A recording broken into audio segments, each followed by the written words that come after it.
So despite making Final Fantasy guides for over a decade now, I realised I'd never made a succinct guide to getting all of the celestial weapons powered up in Final Fantasy X. Well, this is that guide. Now, you see this sword? At the moment, it's just a glorified paperweight. And in Final Fantasy X, every celestial weapon begins like this. No stats, no AP, nothing. To unlock their power, you're going to need to get the crest and the sigil for every single celestial. Oh, and you're also going to need a lot of patience. Yes, I'm talking chocobo racing with killer birds, 200 lightning strike dodges for Lulu, blitzball marathons, and quite frankly, some of the most frustrating side quests in the Final Fantasy franchise. But if you can pull this off, you'll be destroying even the hardest enemies in the game, and more importantly, earn bragging rights for life. Welcome back to the channel. My name is Simon, and today we are tackling one of Final Fantasy X's ultimate challenges, collecting and powering up all of the celestial weapons for all of the characters. Now, this isn't required to beat the story, but completing this gauntlet is going to be the ultimate test of your skill, and let's be honest, your sanity, that Spira is going to throw at you. So here's the deal, we need 3 items per character, that's the weapon, the crest and the sigil. Indeed, these sigils are where the real grind lives, so this is the chocobo racing, the lightning bolt butterfly hunts, blitzball leagues. I'm going to be honest with you, I think these things were designed purposefully by Square Enix to break your resolve. Don't let them do it, guys, stay strong. Anyway, in this guide, I'm going to show you how you can find every needed item and share all the required tips and tricks to try and make this as painless as humanly possible. So go and grab your coffee brew, or maybe 100, pick up your controller, and let's get started. First things first, we cannot get a single celestial weapon without the celestial mirror, so that's a prerequisite item that we're going to focus on initially. Fortunately, when you know what you're doing, this item is not all that challenging. What we're going to do is head over to the Calmlands and hire a chocobo, and then riding our trusty bird, we're going to head over to the southeast of this area where we'll see this golden feather. We can use this to jump over the ledge, and this will give us easy access to the next area where we can find the Remium Temple. So go ahead and cross the long bridge and head over to the right hand side, and we have our first chocobo race. Now this race, if you want to master it, you're going to need to loot 5 chests, which is a real pain in the butt because the bird just has a mind of its own and there's all kinds of obstacles that are going to interfere with your objective. The great news is you do not need to master this particular race as part of the Celestial Weapons side quest. All you need to do is get to the finish line before the opponent, and you do not need to worry about collecting any of the chests on the way. So whilst the opponent is busy doing just that, you can just focus straight on getting towards the centre of the zone. That will finish the race, and as long as you get there first, you will be rewarded with the Cloudy Mirror. We'll come back to that in a moment. I do just want to mention, if you do want to master this particular race and get the other rewards, along with the trophy for doing so, I have done a dedicated guide on this, so go and check that out. There's a whole bunch of tips there that are just going to make that far more convenient for you. Anyway, with the Cloudy Mirror in hand, we're going to next head over to Macalania Woods. And towards the entrance of this zone, you will find this mother and son. They have lost their patriarch of the family. We need to reunite them all. So head over 1 screen east, then 1 screen west until you find the campsite with the father NPC, and then tell him that his family is waiting. Return to that previous area with the save sphere at the entrance of the zone, and you'll find the couple now, but not the child. He's ran off looking for the father, and we can find him up the crystal path. So head north, interact with him, and then there will be a glyph you can access that will upgrade the Cloudy Mirror that we just collected and transform that into the Celestial Mirror.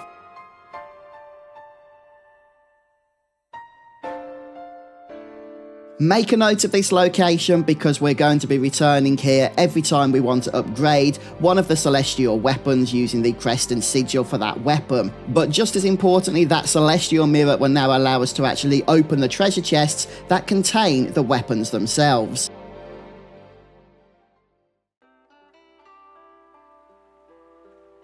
From the game's point of view, it doesn't give a hoot what weapon you get in what order and how you power them up. So you can do whatever you want, which means that if there's a specific weapon you have in mind, then please feel free to use the timestamps I've left on the YouTube video player to skip ahead to that character. However, if you're going to be getting everybody's celestial weapons, I recommend playing this video through in order, and we're going to be going for the easiest weapons first and working our way towards the harder weapons. That way, at least we start to build some initial party power as we work towards the tougher content. Now, before we start focusing on the specific characters, I do want to point out some prerequisites or some things you may want to just be aware of as you are playing through the game, as this is going to help you out big time when it comes to hunting the celestial weapons. And the first of these is when you first gain access to the Calmlands, make sure you do not leave this area without having gone to the monster arena and purchased the capture weapons, so the weapons with capture ability on them. And if you want a head start on the celestial weapons for later, as soon as you get these capture weapons, go ahead and capture one of each foe in the Calmlands, and then just keep capturing foes as you play through the game in different areas. The second point to be aware of is once you've defeated the story boss Yuna a little later into the game, before you leave the area, it's extremely important you go ahead and loot the Sun Crest. This is because if you don't do this now, when you return to try and collect it later, you will find the area is then guarded by one of the game's most difficult optional super bosses. So yeah, once you've defeated Yuna, do not leave this area until you've looted the Sun Crest.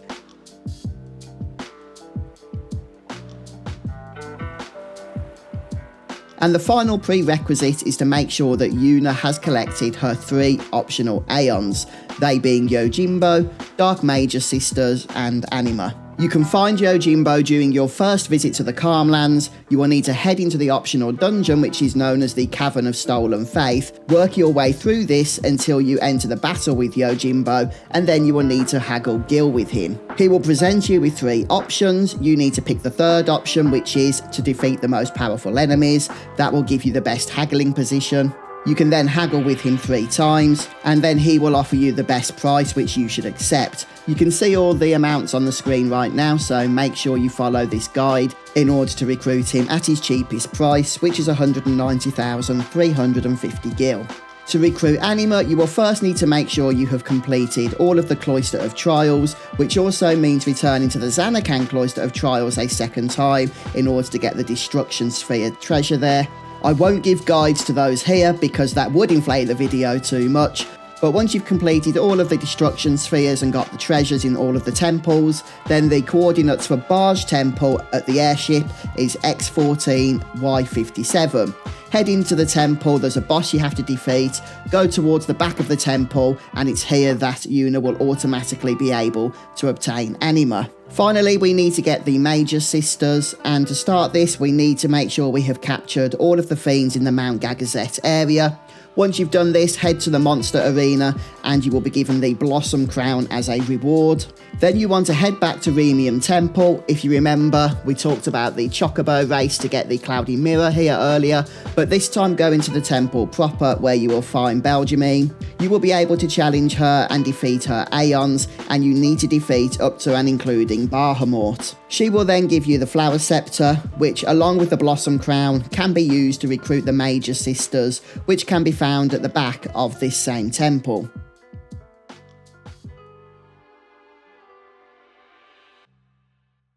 So in my opinion, the easiest weapon to start with is Rikku's. The Godhand is going to take you about an hour to get all 3 components. The weapon itself, which is called the Godhand, is actually dead easy to get. Just head up onto the airship and then type in the password Godhand as the destination. That will unlock the Mushroom Rock Road destination, and then just have a stroll through there and you'll come across the Godhand weapon. Of course, you'll have to use the Celestial Mirror in order to access it.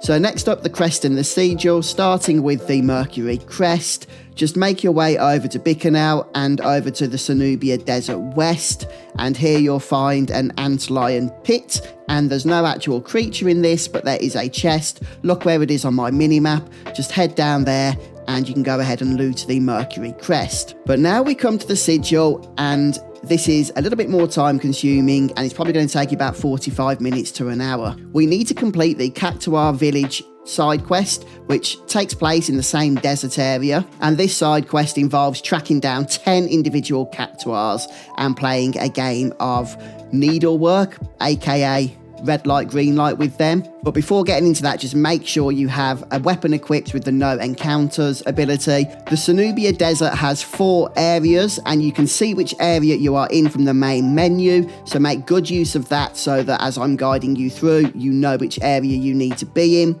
They are the Cenobia Desert West, Cenobia Desert Central, Cenobia Desert East, and the Oasis. Now you will start off in the Oasis once you've landed, and you need to begin by heading over to the Cenobia Desert West, the furthest area from the landing point, and there is a glyph on a rock overlooking a cliff, and this is what you need to interact with to start the side quest. Now you do need to find the Cactuars in order and complete their minigame. Once you've done this, they will give you a glyph, which you will then need to return to this rock. Now, you can't hold a glyph and then find the next Cactuar, so you will need to return to this area every time. In order to keep this section short and sweet, I'm not going to show you me returning to this rock with the glyph each time, but know that you do have to do it. Don't worry if you mess up on the actual mini games themselves. You will still get a sphere. It's a different sphere if you don't succeed, but you can still return that sphere to the rock. Once you've teleported back to the Oasis, you can find Tomei. Once you start his mini game, just run towards him when he is not looking at you, and then stop moving when he turns. And once you reach the Cactuar and the Cactuars going forward, you will need to defeat them in battle, but the fights aren't that challenging. So remember to return his glyph to the rock, and then we're going to hunt down our next Cactuar. Rovivia can be found in Cenobia Desert East, and as soon as you enter from Cenobia Desert Central, then you are going to see that the area off to the west side leads to an area where you previously found a chest, and that's where Rovivia is going to be discovered. Chava is in the west area, which is the same place that the glyph stone is located, and there are 2 signs in this area. Okay, you want to examine the second sign, and once you do that, you will wake Chava up from the hiding place and can continue on with the minigame. Next up, Alec and Aloja work as a pair, so we can go ahead and do 2 at the same time here. Head over to Cenobia Desert Central, and then head over to the save sphere in this area and make your way over to the northwest region. The Cactuars themselves are running in between the different structures, and you can go ahead and encounter them for the minigame. Don't worry about there being 2, the minigame works the same way. The next Cactuar is Vachella, and if you head out from the Oasis into Cenobia Desert East, just go ahead and touch the save sphere that's hidden under the ruins, and then you will go ahead and make Vachella appear. Next up, head over to the central area of Cenobia Desert, and you're looking for the treasure chest that's on the far western side of the area. Once you open the treasure chest, you'll see the Cactuar inside. This is a little unique because there are also 3 treasure chests as part of this minigame. You won't be able to get all 3 chests and the Cactuar at the same time, so you will need to use your 3 successive attempts in order to 100% complete this.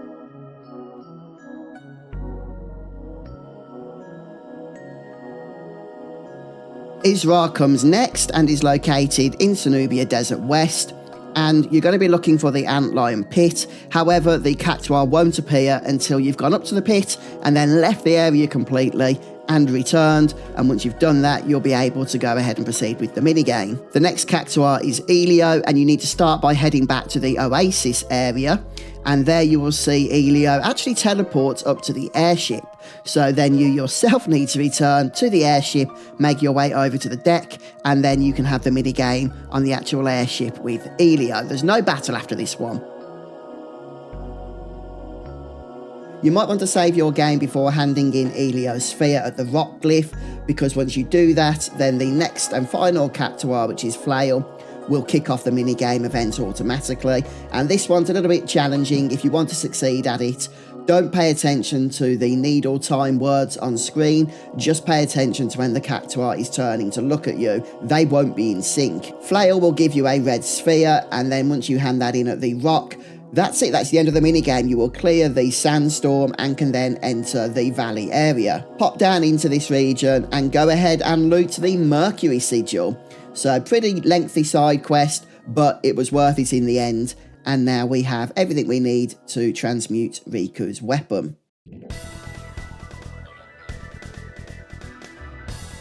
Yuna Celestial is also relatively easy, unless you've been neglecting her sphere grid so she's not that powerful. Then some of the fights we're going to have to do may be a little bit challenging, but even with a weakened Yuna, a little bit of practice, you can get through these encounters. The weapon itself is simple enough. You simply need to have captured at least one of each of the 9 fiends that are found within the Calmlands. If you remember, we took care of that in the prerequisites section of this video. And with that done, all you need to do is head over to the monster arena, and there will be a chest, so use the celestial mirror on that chest and you'll be able to loot the Nirvana weapon. Now the moon crest is probably the easiest item on the entire list today. In fact, it first became available right at the start of the game when you took control of Tidus, and you can find it on Besaid Beach. It's just in this beach section here, just in a treasure chest, so go ahead and loot that.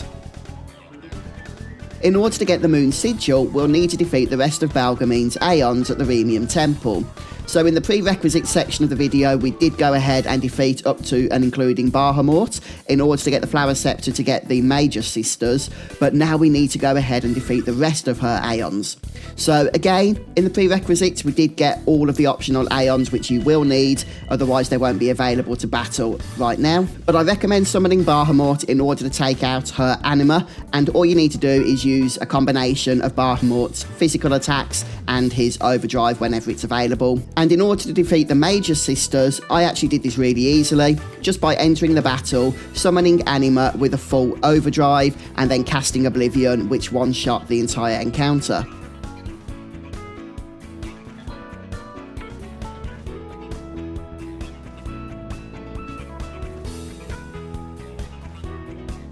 After this, you'll get the option to perform the sending on Belgamine. Make sure you do that, and then you will get the moon sigil as your reward.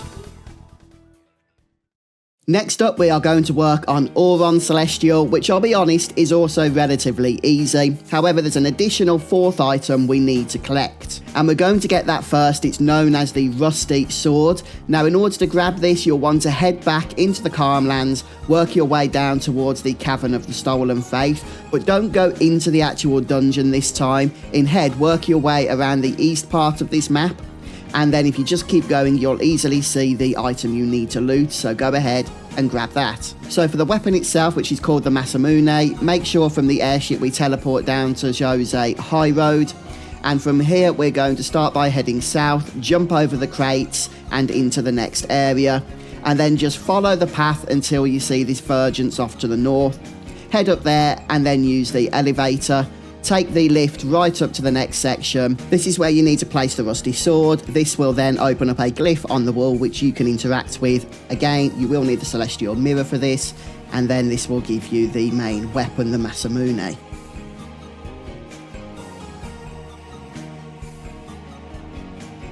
The Mars Crest is just an easy chest that we need to go and open, and this is found in the Myhian High Road. So teleport over to there, you'll land at the travel agency, pop outside and hire a chocobo, that just keeps things nice and quick, and then just head up north. Keep going north, following the path until you reach the entrance to the mushroom area.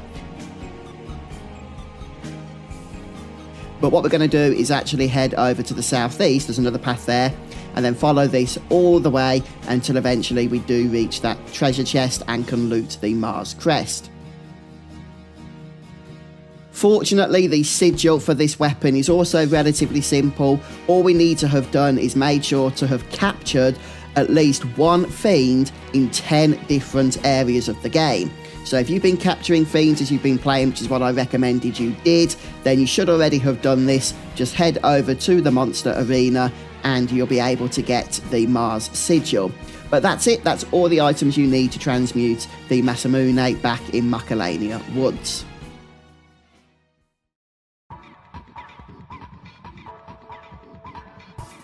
So next up, I'm choosing Wakka. Now, Wakka's a little bit controversial because It's actually not that difficult to get his celestial weapon and get it powered up, but it is going to be time consuming. As you probably guessed, we're going to be playing a lot of Blitzball. Now, I love Blitzball. I think it's a great mini game. It's a lot of fun, but there's a lot of it to do here, so I want to try and keep this as minimized as possible. I'm going to show you the route where you need to do about 26 or 27 games in total. That's a lot less and a lot worse than it could have been. Now, to get the weapon itself, you need to make sure that you've completed at least one Blitzball tournament already, not a league, but a tournament, and have come at least third in that tournament, so third, second, or first place. Once you've done that, you want to head over to the cafe at Luca, and if you speak to the landlady behind the bar, she will go ahead and give you the weapon.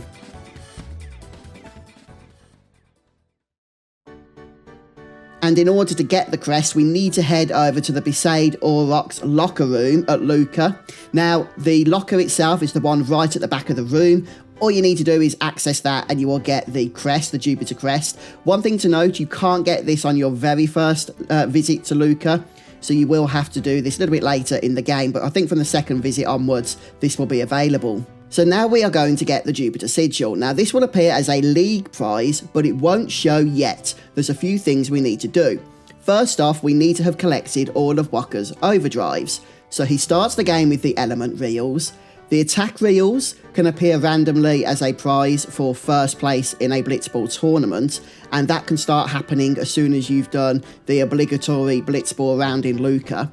So once you've got the attack reels, we are then going to be getting the status reels. So the status reels may appear as a first place prize for a league, but they're not guaranteed to appear, and this is where we're going to do a little bit of a technique to play the minimum amount of games.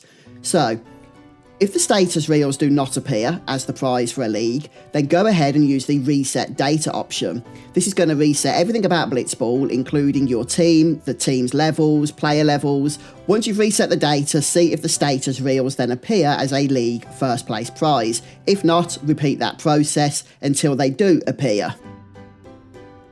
At this point, you're safe to cancel out of that menu, and we're going to go and recruit some team members. The first is Wedge, and he's located just outside of the locker room corridor in Luca, and we're going to sign everybody that we're recruiting for 13 games. That will cover the 10-game league we're about to play for the status reels, but also a 2 or 3 game tournament that we'll then play afterwards for the Auron reels. So just recruit for 13 games. Our next recruit is Jamal. He's going to be a fantastic goalkeeper, and he can be found sitting down here in the square of Luca.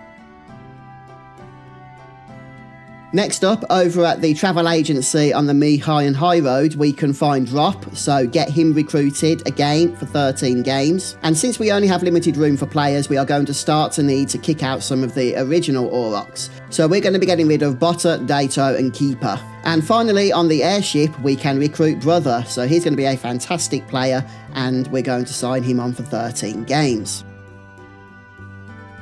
So this is how our lineup should look at this point. Everybody will be low level, that's fine, so will all the other opposing teams. What we're going to do now is start by collecting that status reels and beginning the 10-game league. I'm not going to be going into too much detail here on how to play Blitzball. It's actually not that difficult. I do recommend that Tidus has his Jack shot equipped, and just try and keep the ball away from the opponent team as much as possible. Even if you're doing more passing than you are scoring, that's actually a good thing because it will level up your team members ahead of the opponents. And once you've had a little bit of practice, this will seem like second nature. Just make sure that the gameplay is set to manual A mode, as that will give you full control over your team members. As long as you win the league, you will get the status reels. I do recommend saving regularly throughout these games so that you can of course reload if anything goes untoward. But next up, we're going to play a tournament, and we are looking for the Auron reels to be the first place reward. Now, if it's not the first place reward, do not worry, we don't need to do a reset data yet.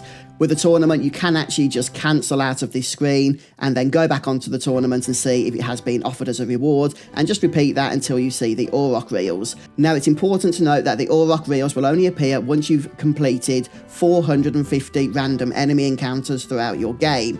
So if it's not appearing after a few tries of cancelling out the menu and coming back, it may be that you haven't actually killed enough enemies. The tournament itself will either be 2 or 3 games. If you get the 3-game tournament, then it will give you the option afterwards of renewing your contracts. Don't do that, save your gil, as we're about to be resetting data again. So you should now have all of Wakka's reels, overdrives, and we can start hunting down the Jupiter Sigil. So this will appear, or can appear, as a League first class prize. If it doesn't appear, we're going to be resetting data and just repeat that process that we did before until you see the Jupiter Sigil as the first place reward.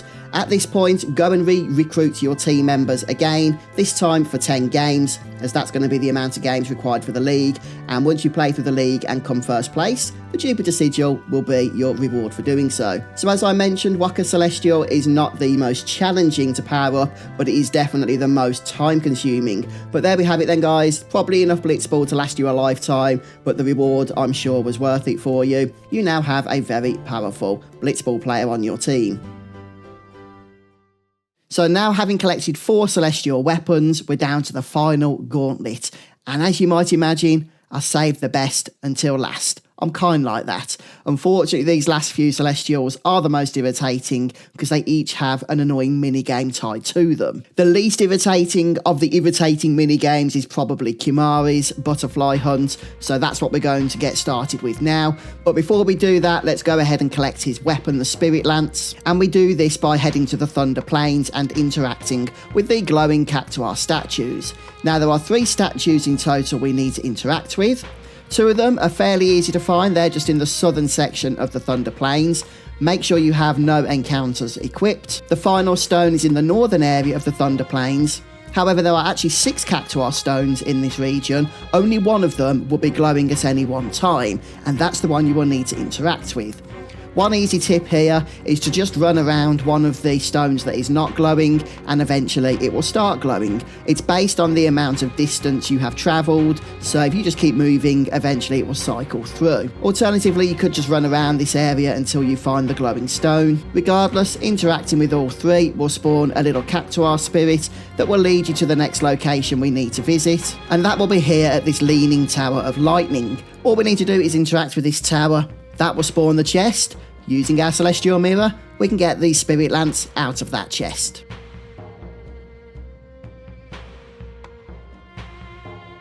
Now, the crest is actually relatively easy. It's just a chest that's hidden in Mount Gagazet. So head over to that region and teleport to the summit of the mountain. And then we're just going to start working our way down until we get to this area with the structure, and the chest is hidden on the left-hand side. Go ahead and loot that and grab the crest. And now for the Saturn Sigil. This is where annoying mini-games come into play. Now, normally at this stage, I would recommend you just take a few minutes to, have some breathing sessions and whatnot, because you're about to get frustrated. And for this one, it's going to be the Butterfly Hunt in Macalania Woods. So head over to Macalania and note that there are actually 2 Butterfly Hunts we need to do. And we do need to be successful at both of them. It doesn't matter what order you do them in, but you won't get the Saturn Sigil until you have beaten the second. So to start the hunt, you need to actually interact with the butterfly over here. So this will start the second. Doesn't matter again what order you do them in. And once you've done that, we're just going to actually head backwards, because the first of the blue butterflies we need to nab is just behind us. Now, the way this works is you need to nab the blue butterflies, but you cannot touch the red butterflies. And when you touch a blue butterfly, it will spawn into a chest. Don't try and open the chest, just ignore it and keep moving on. Once you've collected all of the butterflies, the blue butterflies, that will end the race, but you need to do it within the timer. So it's really, really important that you follow the exact path I'm taking, including the various bits of zigzagging I'm doing around the red butterflies, because if you touch a red butterfly, then effectively you are going to lose, okay? You cannot get the reward at the end. And that's what we need to do to be able to get the Saturn Sigil. So watch very carefully the path that I take, including whether I'm close to the camera, on the left-hand side, maybe on the right-hand side, as that's what you will need to do too.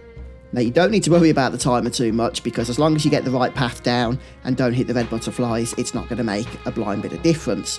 One thing I will say, you must loot the reward as soon as you've completed this mini game. So you see the little green square on the mini map? That will take you into the next area. Do not do that. If you do that before looting the reward, you are going to have to repeat the entire hunt, okay? Definitely make sure you head back in order to grab the chest. So again, regardless of what order you do these hunts in, the first chest you loot will always be the teleport sphere. And then in order to get the Saturn Sigil, you have to do the course you didn't do. And if you head over to where this NPC is, this is where the starting butterfly is for the other course. So we'll just touch that. And then again, follow my path exactly. I would say that this is probably the harder of the two courses. So it may take quite a few attempts. And yeah, a lot of hair pulling in order to get this perfect. But that's why I've slowed this footage down, so you can see exactly the path that I'm taking and the zigzagging that I'm doing in between the red butterflies, as they can actually be quite hard to see as well. But yeah, notice how I've gone right to the left there in order to dodge the first of those two reds and then move to the right straight after. That's what you need to be doing.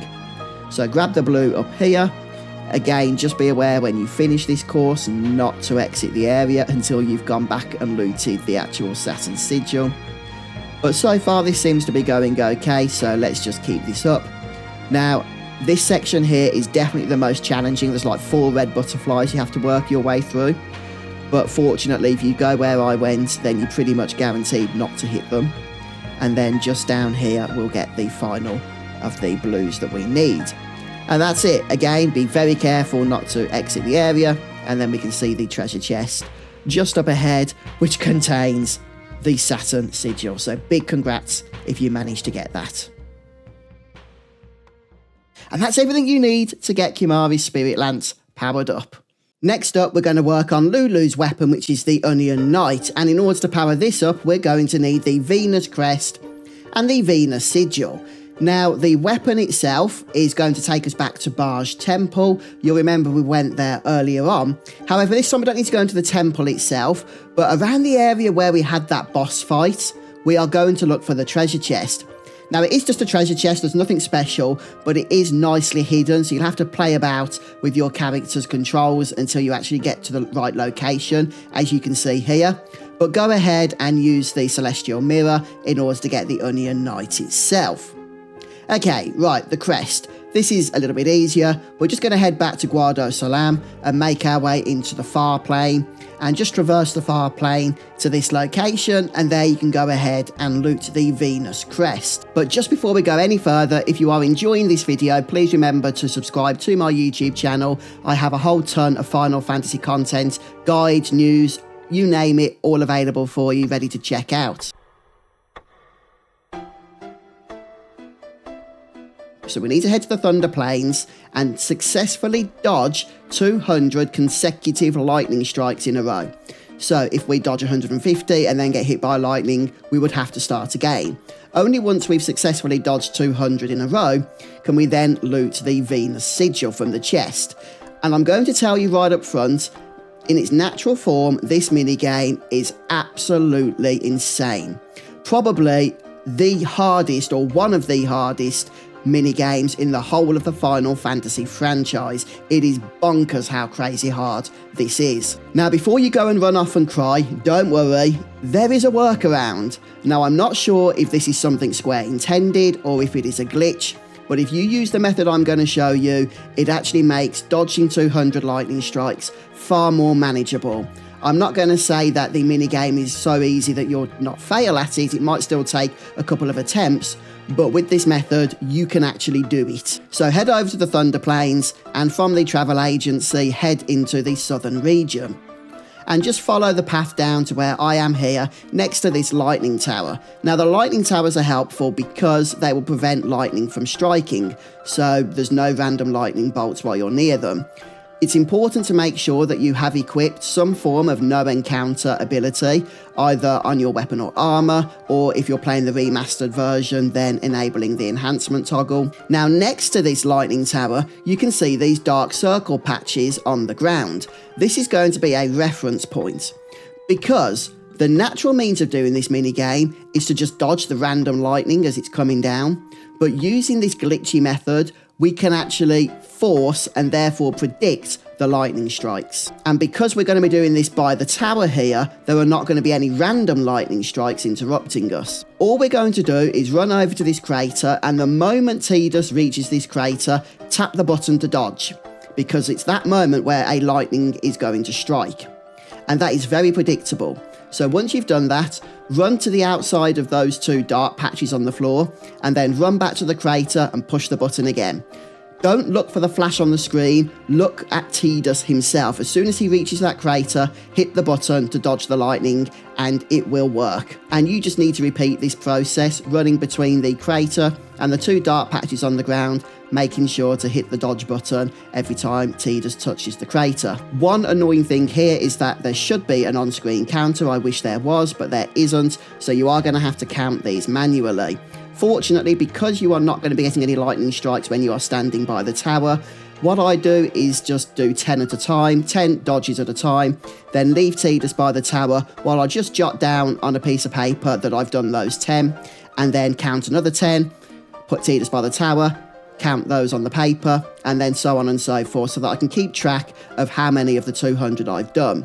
What I will say is once you've dodged all 200, it doesn't then matter before looting the chest if you do get hit by lightning, because you will still be able to collect your reward. But folks, that's actually it. That's the trick, and that's the mini game. If you do what I've told you and what I've instructed, you can do this. You really can. It is definitely manageable after 2 or 3 attempts. And then you can just head back to the chest, loot the Venus sigil, get the Lightning Dancer trophy as well, which is a nice bonus, especially if you're hunting the platinum, and you can go ahead and power up Lulu's weapon. Congratulations.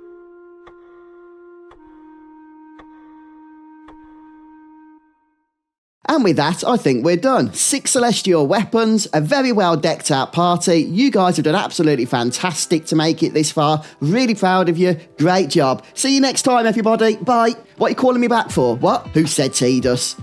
Fine. You asked for it. Don't blame me when you end up throwing your controller at your monitor. You want Tidus' celestial weapon? We're gonna get Tidus' celestial weapon, so buckle in.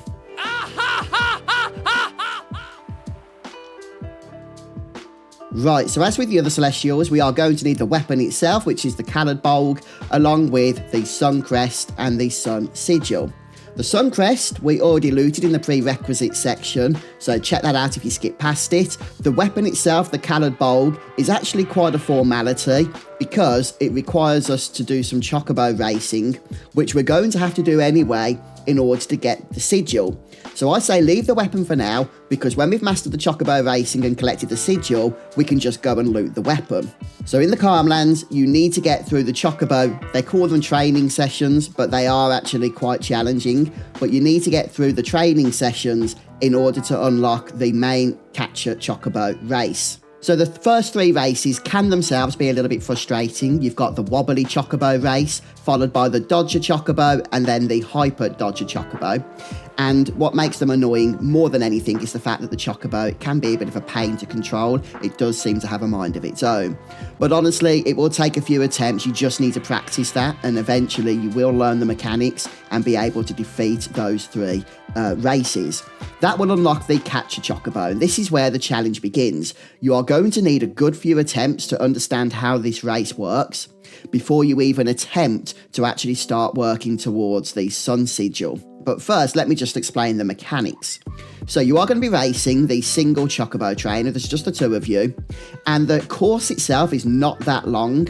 You simply start here at the Calmlands, work your way around the first corner, and then work your way towards a second corner and straight towards the finish line, which is towards the entrance of Mount Gagazit. Now, obviously, you do have to defeat the trainer and come first place. That in and of itself will allow you to unlock the chest for the Caladbolg.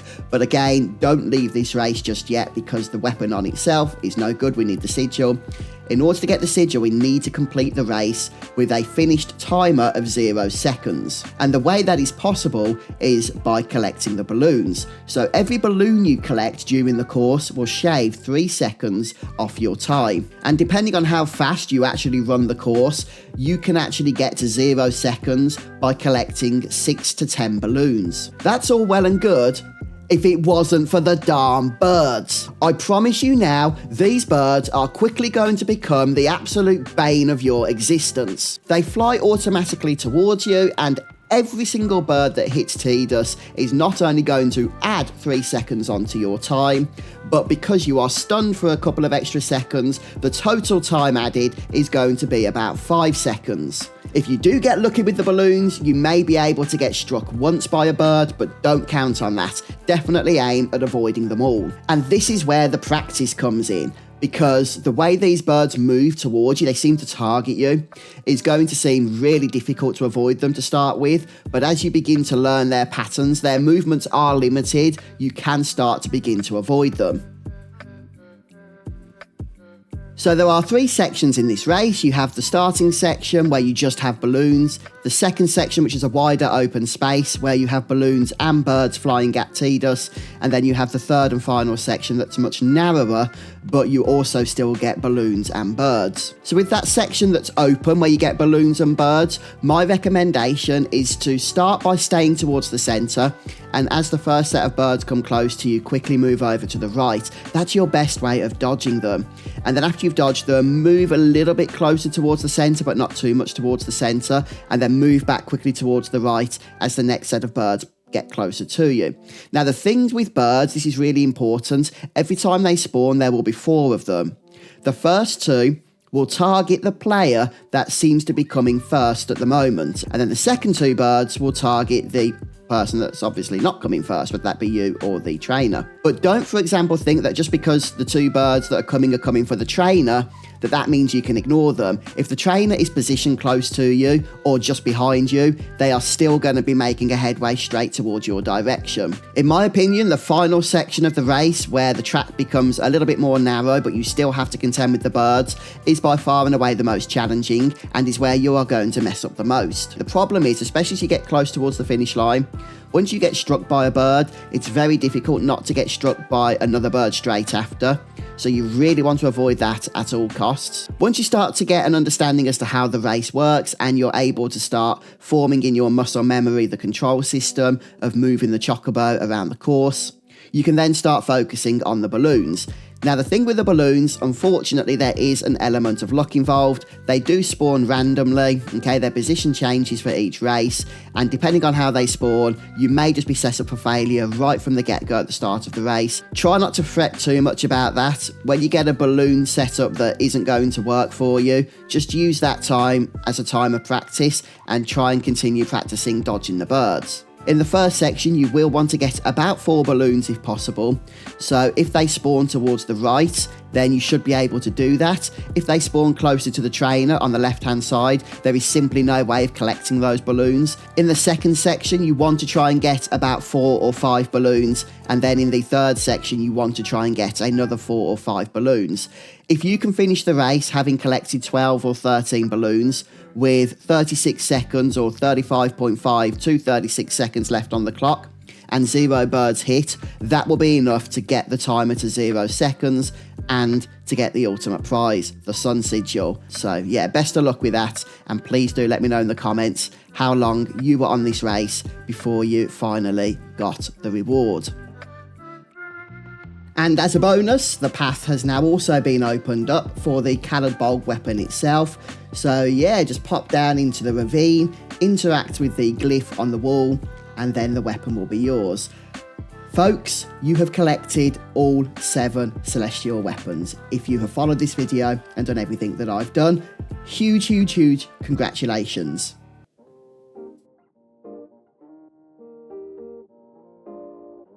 Now, whatever you do, folks, do not leave this video without first telling me in the comments what celestial weapon was your favourite to get and what was your least favourite. And do you think I got the order right of easiest to hardest? But thank you so much for watching this video. It did take a bit of work to put together, so I hope it was helpful. Have a great day, everybody. Don't forget to hit the like button and subscribe for future guide content like this, and I'll catch you in the next one.